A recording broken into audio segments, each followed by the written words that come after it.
नमस्ते विद्यार्थी मित्रों, गुड मॉर्निंग एवरीवन। आज हम हिंदी विषय में भाषा सज्जता के सर्वनाम और उनके प्रकार उसका अभ्यास करेंगे। तो सबसे पहले हम सर्वनाम किसे कहते हैं यह देखते हैं। संज्ञा के स्थान पर प्रयोग में आने वाले शब्द को सर्वनाम कहते हैं। संज्ञा के स्थान पर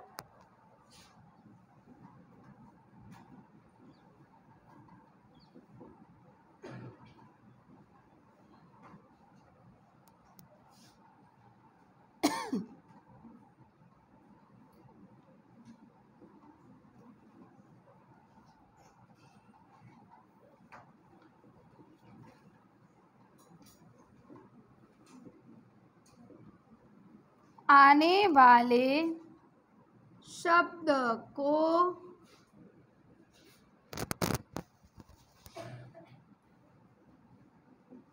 सर्वनाम कहते हैं।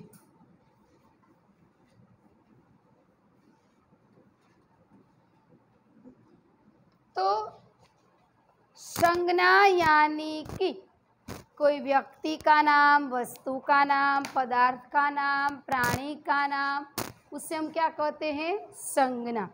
तो इनका हम उदाहरण देखते हैं कि संज्ञा के स्थान पर प्रयोग करने वाला, यानी कि संज्ञा के स्थान पर जिन शब्द का हम उपयोग करते हैं उसे हम क्या कहेंगे? सर्वनाम। तो पहले हम देखते हैं, रमेश पढ़ता है। दूसरा है राम लक्ष्मण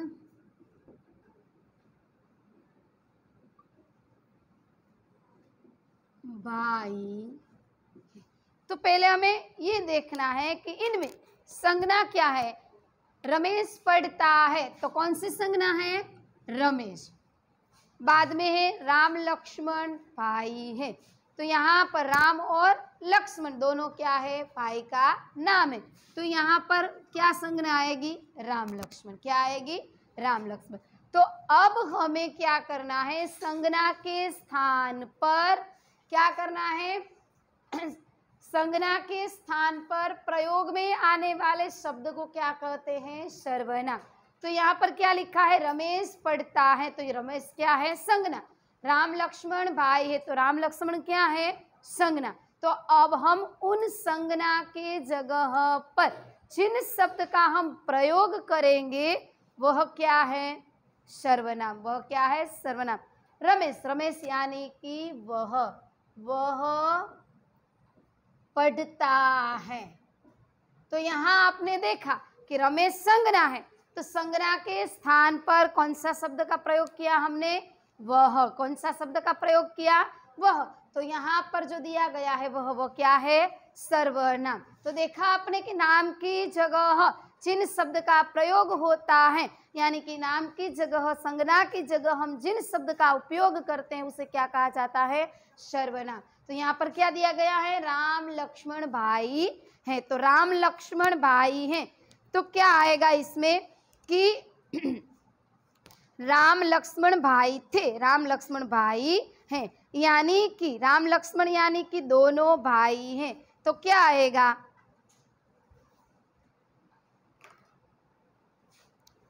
वे भाई हैं।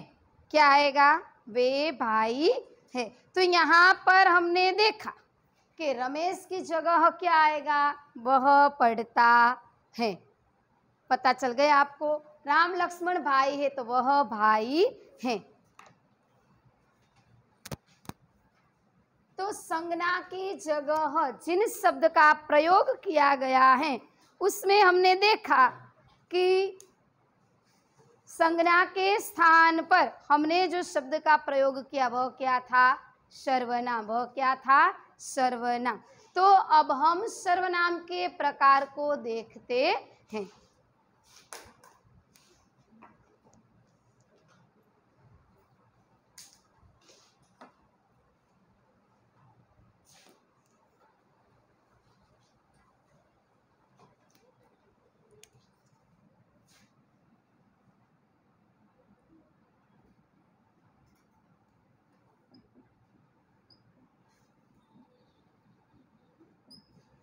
सर्वनाम के कितने प्रकार हैं? सर्वनाम के 6 प्रकार हैं। सर्वनाम के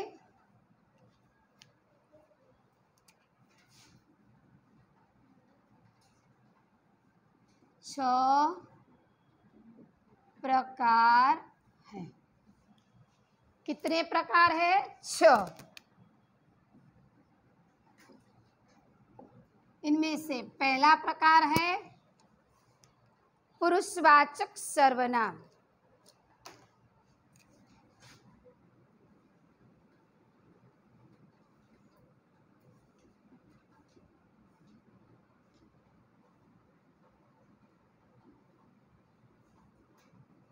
दूसरा है निजवाचक सर्वनाम।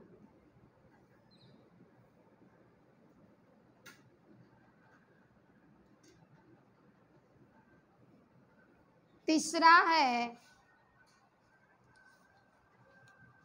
निश्चयवाचक सर्वनाम।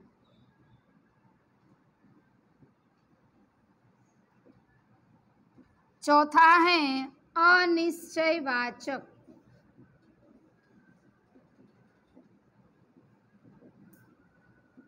नंबर 5 पर है प्रश्नवाचक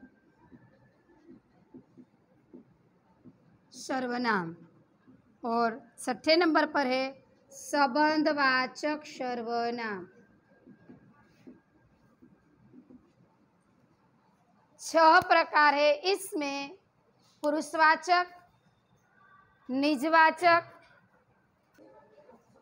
कितने प्रकार है? 6 प्रकार। पुरुषवाचक सर्वनाम, निजवाचक सर्वनाम, निश्चयवाचक सर्वनाम, अनिश्चयवाचक सर्वनाम, प्रश्नवाचक सर्वनाम और संबंधवाचक सर्वनाम। कितने प्रकार हुए? 6। अब हम सभी प्रकार की उदाहरण सह माहिती प्राप्त करेंगे। तो सबसे पहले कौन सा सर्वनाम है? पुरुषवाचक सर्वनाम। तो पुरुषवाचक सर्वनाम जो है वह किसे कहा जाता है? बोलने वाले, सुनने वाले या अन्य को सूचित करने वाले शब्द को पुरुषवाचक सर्वनाम कहा जाता है। क्या कहा जाता है? बोलने वाले,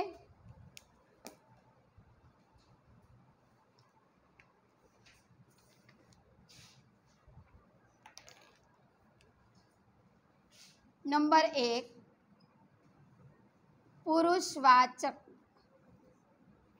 सर्वनाम। किसे कहते हैं पुरुषवाचक सर्वनाम? बोलने वाले, सुनने वाले या अन्य को सूचित करने वाले। यहाँ पर हम लिखेंगे बोलने वाले, सुनने वाले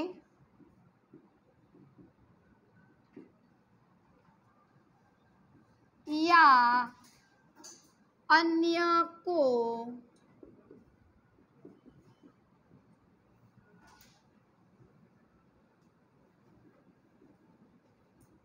सूचित करने वाले सर्वनाम को क्या कहा जाता है? पुरुषवाचक सर्वनाम कहते हैं। क्या कहते हैं? पुरुषवाचक सर्वनाम कहते हैं। यानी कि इनमें कैसे शब्द का प्रयोग होता है? जैसे मैं, हम, तुम, तू, आप, वह, वे, वह, ये ऐसे शब्द का प्रयोग होता है। कैसा शब्द का? यानी कि मैं अखबार पढ़ता हूँ। तो इन वाक्य में सर्वनाम में मैं अखबार पढ़ता हूँ तो क्या कहा गया है इसमें? मैं यानी कि हूँ, छापू, वाँचू, छू, एनो अर्थ एवो है। तो यहाँ पर मैं शब्द जो है, यहाँ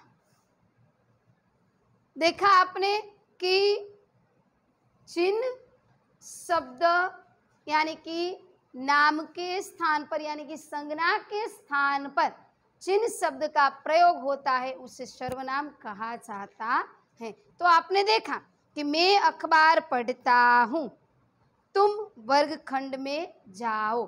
तो पुरुषवाचक शब्द, पुरुषवाचक सर्वनाम किससे कहते हैं? बोलने वाला, यानी कि बोलता कौन है? हम बोलते हैं। सुनने वाला यानी कि सामने वाला व्यक्ति क्या करता है? सुनता है। या कोई अन्य को सूचित करने वाले शब्द को सर्वनाम कहते हैं। मैं यानी कि बोलने वाला जो होता है वो कौन होता है? हम होते हैं, मैं होता हूँ। एक वचन होता है तो मैं, बहुवचन होते हैं तो क्या होता है? हम पढ़ते हैं, मैं पढ़ता हूँ। पता चल गया? यानी कि बोलने वाले, सुनने वाले या अन्य को सूचित करने वाले शब्द को पुरुषवाचक सर्वनाम कहा जाता है। सुनने वाले, बोलने वाले और अन्य व्यक्ति के बारे में जो शब्द का प्रयोग किया गया हो उसे पुरुषवाचक सर्वनाम कहा जाता है। जैसे कि कैसा शब्द का इनमें प्रयोग किया गया होता है?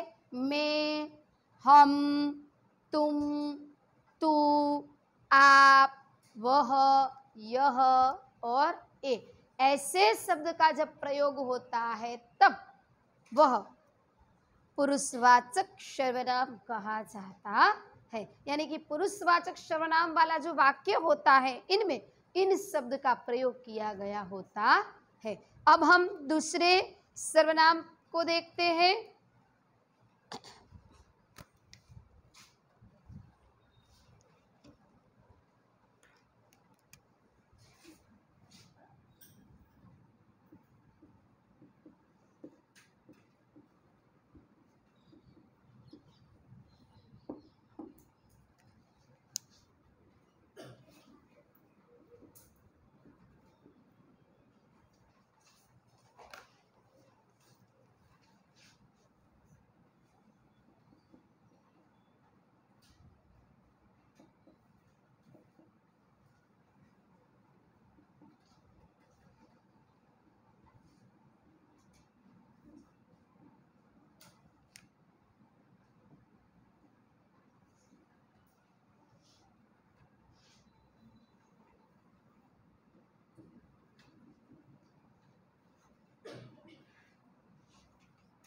अब हम दूसरे नंबर पर देखते हैं कि क्या लिखा है? निजवाचक सर्वनाम, यानी कि जिन शब्द को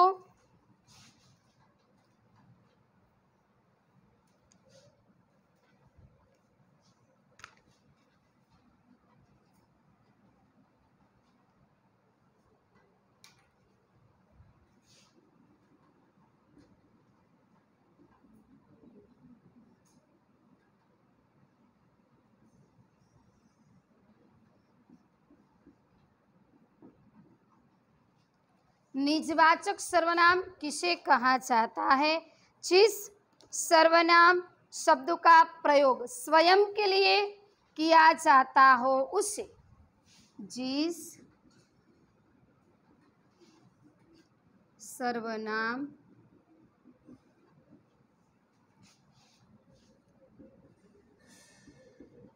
शब्द का प्रयोग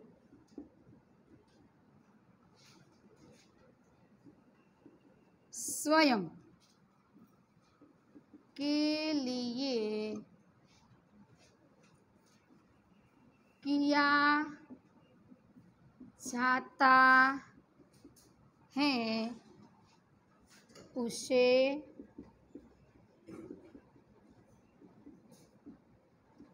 निजवाचक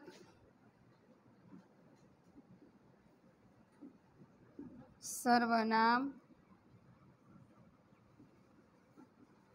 कहते हैं। जैसे कि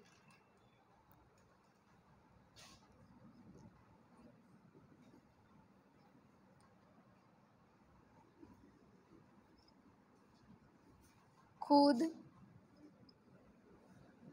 स्वयं, आप। जैसे खुद, स्वयं, आप। यहाँ पर आप देख सकते हैं कि जिस सर्वनाम शब्द का प्रयोग स्वयं के लिए किया जाता हो उसे निजवाचक सर्वनाम कहा जाता है। जैसे कि खुद, स्वयं, आप। यानी कि जिन शब्द का मैंने स्वयं यह काम किया, मैं स्वयं यह काम कर सकता हूँ, तुम खुद जाकर देख लो। लड़की अपना काम आप ही करेगी, मैं खुद अंजार जाऊंगा। यानी कि इनमें स्वयं, खुद, आप, इन शब्द का क्या किया गया है? इन शब्द का प्रयोग किया गया है। ऐसे शब्द का जिन जगह पर प्रयोग किया गया हो उसे क्या कहा जाता है? निजवाचक सर्वनाम। क्या कहा जाता है? निजवाचक सर्वनाम। तो बच्चों, आज हमने 6 प्रकार में से पुरुषवाचक और निजवाचक यानी कि 2 प्रकार का अभ्यास किया। कल हम आगे के प्रकार को देखेंगे।